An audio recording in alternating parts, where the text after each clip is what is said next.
Hello दोस्तों, welcome back to my channel. कैसे हो आप लोग? I hope everyone is doing good. तो ये फ्लैक्सीड्स का जो जेल जैसा बनाया था ना, वो फ्रिज में रखा था, तो आज मैं इसे यूज़ करूँगी क्योंकि मैंने हेयर वॉश किया है और 2 बार यूज़ किया, थर्ड टाइम है और मेरे हेयर अच्छे हो गए, एकदम वॉल्यूम आ गया है ना, तो मुझे अच्छा लग रहा है। तो इसे फ्रिज में से निकाल के छोड़ दूँगी ताकि रूम टेम्परेचर आ जाए, उसके बाद लगाएँगे। और आज का व्लॉग मैं शेयर करूँगी जो बेसिक सी चीज़ें, लाइक कुछ किचन यूटेंसिल्स हो गए, फिर कुछ क्लीनर्स हो गए, जो मैं यूज़ करती हूँ और मुझे बहुत अच्छा लगता है, बहुत ही हेल्पफुल भी है। वन ऑफ देम ये है क्लीनर, मल्टी सरफेस क्लीनर है और ये इसमें है ना बहुत ऐसे हार्मफुल जो होते हैं ना केमिकल्स, वो नहीं है। और फ्रेग्रेंस इतनी अच्छी आती है ना, ये इसको क्लीन करो, बहुत स्ट्रांग नहीं आती पर एकदम फ्रेश वाली खुशबू आती है। और ये मैंने अमेज़न से ऑर्डर किया था, हाफ़ जैसा ये पूरा फिनिश हो गया है और ये कॉन्सन्ट्रेटेड है, तो इसके ऊपर इंस्ट्रक्शन दी है कि कितना ये यूज़ करना है पानी के साथ मिक्स करके। तो मैंने सेपरेटली एक स्प्रे ले लिया है, उसी में मैं इसको यूज़ करती रहती हूँ और ये सभी सरफेसेस पे काम लग जाता है। एक माइक्रोफाइबर का क्लॉथ ले लो और इसे स्प्रे करते जाओ और क्लीन करो ना, तो खुशबू भी अच्छी आती है, क्लीन भी अच्छे से हो जाता है और शाइन इतनी अच्छी आ जाती है ना, सभी सरफेसेस पे। ऐसा नहीं कि किचन के काउंटर पे ही मैं इसे सभी जगह पे क्लीन करने के लिए यूज़ कर लेती हूँ और शाइन के साथ-साथ में जो फ्रेशनेस आ जाती है ना, वो मुझे बहुत अच्छी लगती है। और इसके आप चेक कर लो ना इंग्रीडिएंट्स, तो प्लीज़ चेक करो ना, तो उसमें हार्मफुल केमिकल्स नहीं है, तो इस तरह से भी बहुत अच्छा है। तो मैंने सोचा मैं शेयर कर लूँ। आज मैं पूरा व्लॉग इसी पे करने वाली हूँ क्योंकि बीच-बीच में कमेंट्स आती रहती है कि ये कौन-सा वाला है, क्या है? तो मैं है ना लिंक्स भी दे दूँगी कि ये कहाँ पे अवेलेबल हो, आप चेक कर सकते हैं। तो ये यूज़फुल रहता है और जब भी किचन का काम हो जाए ना, फिर मैं हल्का-सा इसका स्प्रे करके कपड़ा इस तरह से लगा लेती हूँ ना, तो किचन एकदम क्लीन जैसा हो जाता है। यहाँ पे देख सकते हैं ना कितनी शाइन जैसी आ गई है। एकदम शाइनी हो जाएगा, फ्रेग्रेंस भी अच्छी आएगी और क्लीन हो जाएगा और बहुत ज़्यादा मेहनत करने की या घिस-घिस के करने की ज़रूरत नहीं पड़ती है।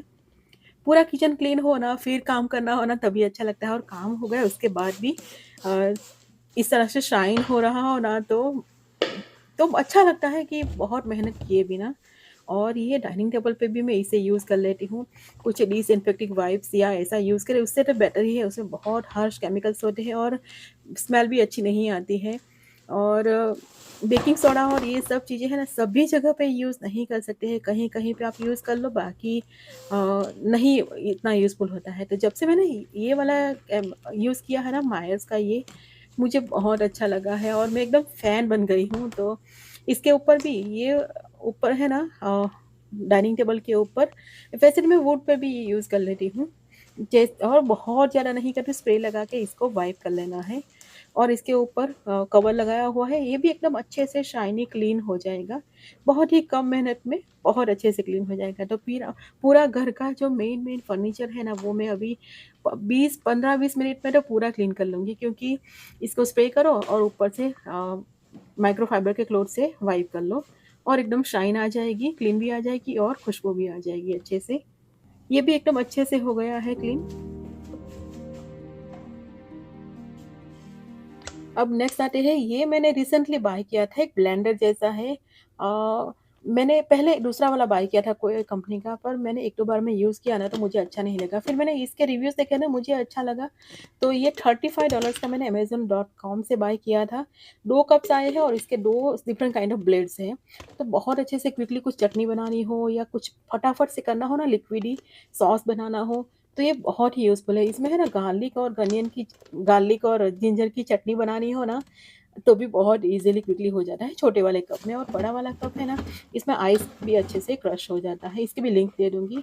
और ये हमारे घर में मैं सालों से यूज़ कर रही हूँ। ये इनफैक्ट दूसरा है, यूएस आने के बाद हमारा सोडा स्टीमर है, जो क्लब सोडा बनाने के लिए हम यूज़ करते हैं। और बाहर की सोडा कोई भी ना पीनी हो ना, तो ये क्लब सोडा बनाने के लिए एकदम यूज़फुल है, बहुत ही ईज़ी है।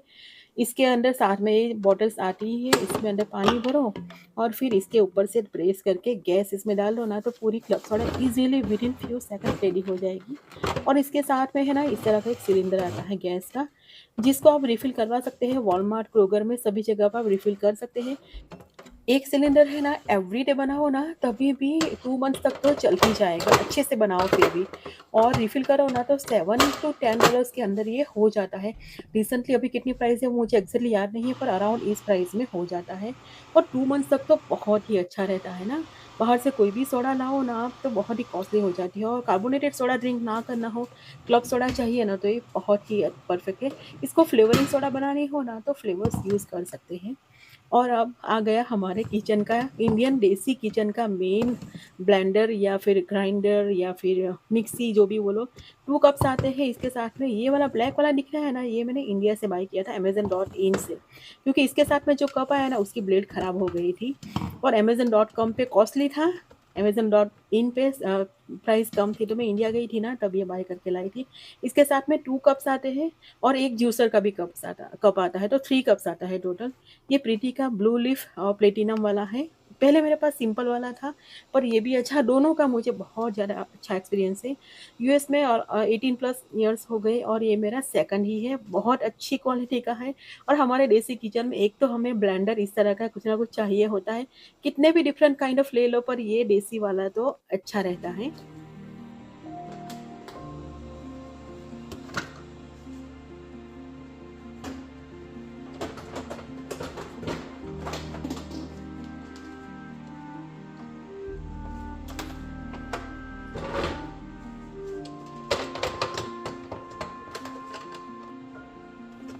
और ये वफ़ल मेकर रिसेंटली ही बाय किया है, बहुत अच्छा एक्सपीरियंस रहा। ये मैंने टारगेट से बाय किया था और कुछ सेल चल रहा था तभी तो बहुत कम प्राइस में आ गया था। इसके साथ में है ना ये सेटिंग्स है 1 टू 5 तक की। तो डिफरेंट काइंड ऑफ चीज़ें बनानी हो, टेम्परेचर डिफरेंट रखना हो ना तो अच्छे से रख सकता है। सिर्फ़ एक ही इसमें ड्रॉबैक है कि इसके प्लेट्स हैं हम निकाल के क्लीन नहीं कर सकते, फिक्स है। और ये आ गया मेरा हैमिल्टन बीच का ग्रिल है ये सैंडविच या पनीनी मेकर जो भी बोल लो। बहुत ही अच्छा है और मैंने ये अराउंड 12 या 13 इयर्स हो गए तब से मैं यूज़ कर रही हूँ। वॉलमार्ट से बाय किया था बहुत टाइम पहले तो कितने का आया मुझे याद नहीं है पर अभी भी एक भी चीज़ इसमें ख़राब ऐसे नहीं हुई कि नहीं कंप्लेन हो कि ये अच्छा नहीं है। और इसमें मैं सैंडविच बना लेती हूँ, पनीर टोस्ट करना हो, पनीर टिक्का बनाना हो, सभी चीज़ें मैं बना लेती हूँ इसके ऊपर। और इसमें कोई सेटिंग्स नहीं है, एक ही टेम्परेचर सेट होता है पर बड़ी साइज़ का है ना तो बहुत काम का है और हैमिल्टन बीच का है बहुत कॉस्टली नहीं आता है ये। और ये भी रिसेंटली ही बाय किया था, ये है ना अगेन हैमिल्टन बीच का है ये मैंने अमेज़न से बाय किया था अमेज़न.com से। ये छोटी साइज़ का है और हमें रूटीन के काम में जब चॉपर चाहिए ना तो बहुत अच्छा रहता है। और बहुत ही बारीक और परफेक्टली एकदम करता है। ऐसा नहीं कि कोई पोर्शन बहुत अच्छे से ग्राइंड कर लिया, कोई बड़ा रह गया। एकदम इवनली ग्राइंड करता है और मैं हाईली रिकमेंड करती हूँ। ये मैंने लिया ना तो सेल चल रहा था तो $13 में ही मिला था, तो मैं लिंक दे दूँगी। रूटीन के लिए हमें छोटी साइज़ का या एवरेज साइज़ का चाहिए जिसमें हम रेगुलर खाने के लिए यूज़ करना हो ना तो ये बहुत सही है। और एक ही कप आया है, उसके साथ में कुछ और ज़्यादा है नहीं, इतनी ही साइज़ का है, 3 कप्स के साइज़ का है ये। और ये सब छोटे-छोटे जो यूटेंसिल्स होते हैं ना, जो रेगुलर में यूज़ करती हूँ मोस्ट ऑफ द टाइम, ये यहाँ पे रहता है। कॉर्नर में है ना लेज़ी सूज़न जैसा दिया हुआ है, तो ये बहुत ईज़ी रहता है। बड़े-बड़े अप्लायंसेस हो, उसको निकालना हो ना, तो इसे ईज़िली रोटेट करके निकाल सकते हैं। पहले यहाँ पे है ना हम लोग फ्रूट्स और ये सब चीज़ें रखते थे, पर अभी फ्रूट्स बाहर रखना शुरू किया है और यहाँ पे मैंने नीचे के पोर्शन में गार्लिक और ये सब भी रख दिया है।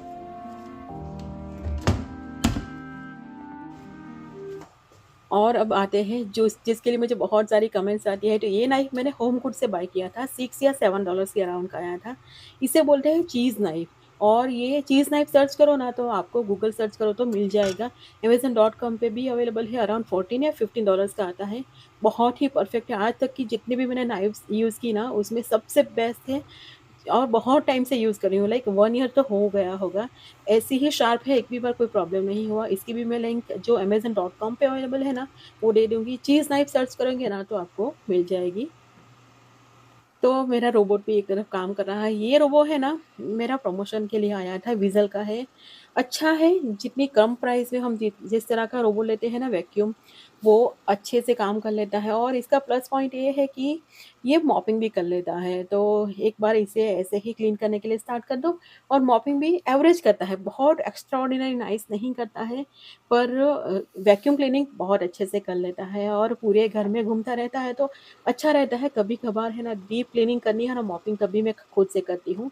और ये विज़ल का है, इसका मैंने एक वीडियो भी शेयर किया था डिटेल में और मुझे इतनी ही चीज़ें याद आ रही थी कि क्या-क्या शेयर करना था और कुछ बाकी रह गया हो तो आप लोग मुझे कमेंट्स में बताना, क्योंकि बीच-बीच में कमेंट्स आते रहते हैं। मैंने सोचा इस बार अच्छे से डिटेल में थोड़ी-सी लिंक्स के साथ में शेयर कर दूँ।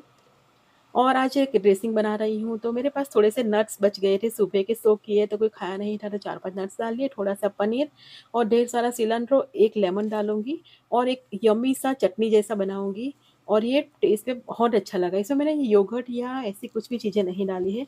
नट्स भी ऑप्शनल है और यहाँ पे मैंने गार्लिक सॉल्ट डाला है। अगर गार्लिक सॉल्ट ना हो तो रेगुलर सॉल्ट के साथ में 1 गार्लिक का छोटा-सा टुकड़ा डाल दो और इसमें आइस क्रश्ड आइस थोड़ा-सा डालेंगे ताकि इसका कलर ग्रीन रहे लंबे टाइम तक।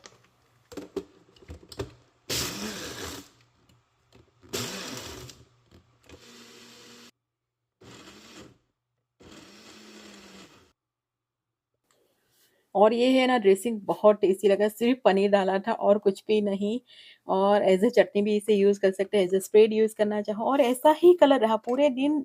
रात को जब यूज़ किया ना तभी भी कलर ऐसा ग्रीन ही था।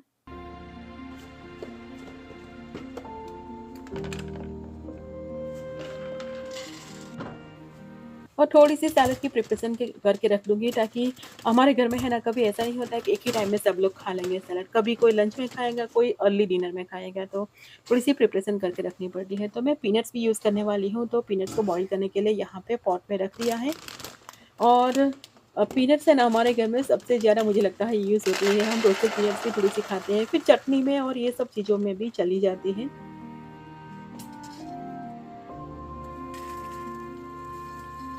और मेरे पास स्प्राउट्स है मूँग के, तो उसे भी हल्का-सा मैं कुक कर लूँगी, एकदम कच्चा नहीं खाऊँगी।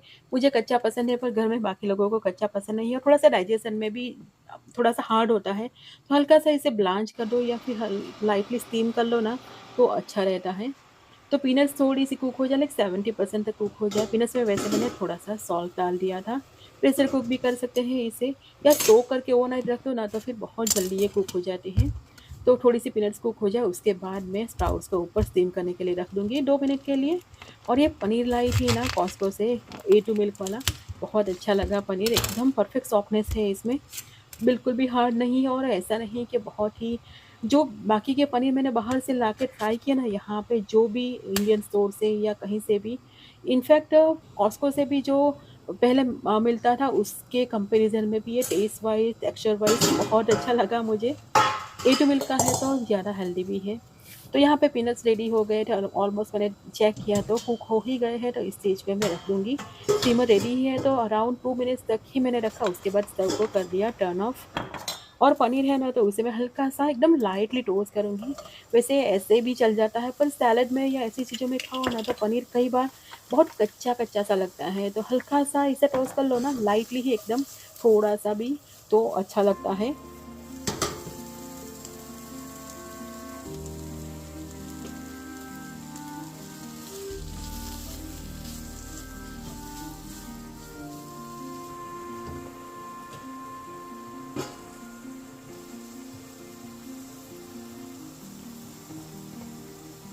यहाँ पे है ना मूँग रेडी हो गया है और अभी थोड़ा-सा गरम है ना तो और भी थोड़ा-सा कुक होगा, तो सिर्फ़ 2 मिनट हल्का-सा मैंने सॉल्ट डाल दिया था, मिक्स कर लिया था ताकि फ्लेवर आ जाए। और अभी मेरा जो मैंने जेल बाहर निकाली है ना वो रेडी हो गई है, रूम टेम्परेचर आ गई है तो उसको अच्छे से लगा लेंगे। हेयर मेरा एकदम वॉल्यूमियस हो गया है ना तो मुझे अच्छा लग रहा है और थोड़ा-सा मुझे लगता है बहुत डल था ना, जैसे फ्रीज़ी डल, बिल्कुल भी ऐसा लग नहीं रहा था, देखने का भी मन नहीं करे। तो 3 टाइम मैंने अप्लाई किया, 3 टाइम्स किया तब तक में ये अच्छा खासा हो गया है। तो मैंने सोचा इसको भी और इसे करने में कुछ ज़्यादा उसके बाद नहीं करना, एक बार लगा दो, फिर अपने आप ड्राई होने दो और फिर कॉम्ब लगा दो ना तो सीधे भी थोड़े से हो जाते हैं, एकदम थोड़े से वेवी जैसे मेरे हेयर हो ना तो अच्छे हो जाते हैं। मुझे बहुत अच्छा लग रहा है तो मैंने सोचा मैं लगा रही हूँ तो शेयर कर लूँ।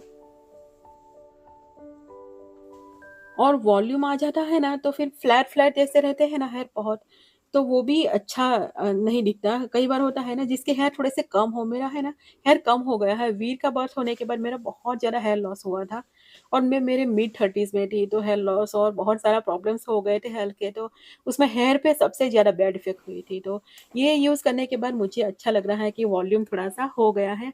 अदरवाइज़ फेस है ना, जिसका फेस मेरे जैसा बड़ा हो, हेयर ऐसे चिप्पड़ जैसे हो ना, तो बिल्कुल भी अच्छा नहीं लगता है। कॉम्ब करने के बाद बहुत अच्छा लग रहा था, ड्राई हो गया है ईज़िली। और वेदर इस वीक में अच्छा हो गया था, फिर कमिंग वीक में थोड़ा-सा ठंडा हो जाने वाला है, पर इस वीक में तो थोड़ी-सी क्या लिटरली गर्मी लग रही थी दिन के टाइम में, बाहर निकलो ना और मेरे धनिया और ये सब अपने आप फिर से आने हो गए। इसके ऊपर की पत्तियाँ तो सब खराब हो गई थी, पर रूट्स थे अच्छे से, तो फिर से उसकी पत्तियाँ ग्रो होने लग गई है। जितनी गर्मी ज़्यादा होगी ना, इतनी जल्दी ये फिर से ग्रो होगी। स्पिनच हो गए, धनिया हो गए, फिर गार्लिक हो गई, अनियन, सब फिर से अच्छे से आना स्टार्ट हो गई। ये विंटर स्टार्ट होने से पहले मैंने डाला था सब चीज़ें।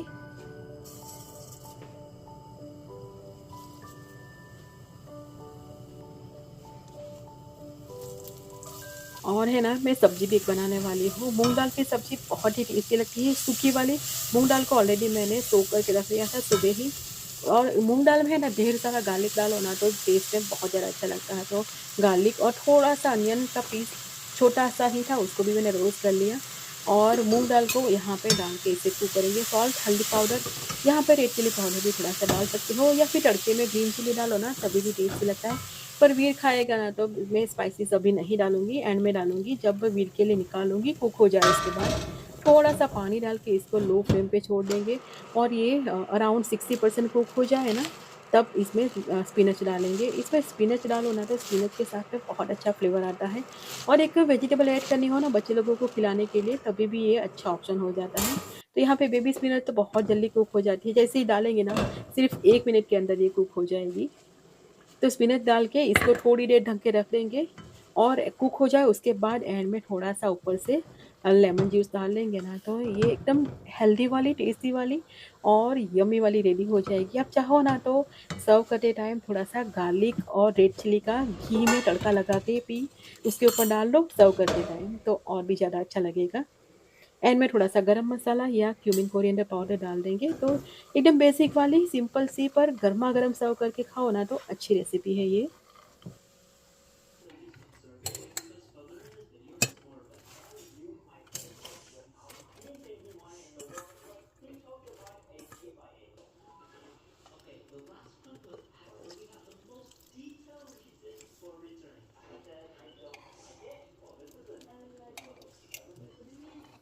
और ये सैलड है ना, जैसा मैंने सोचा था ना, उससे बहुत ही टेस्टी लगा।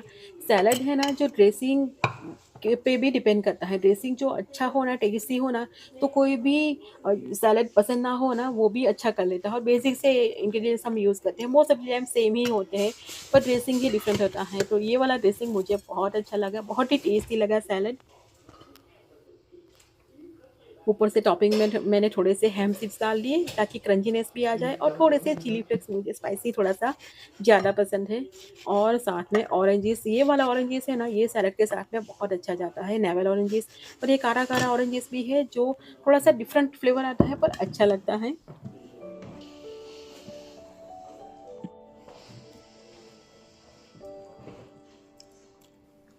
तो बस इसी के साथ आज का व्लॉग यहीं पे एंड करते हैं। व्लॉग पसंद आए तो इसे लाइक और चैनल को सब्सक्राइब कीजिएगा। मिलते हैं अगले व्लॉग में, तब तक के लिए बाय एंड टेक केयर।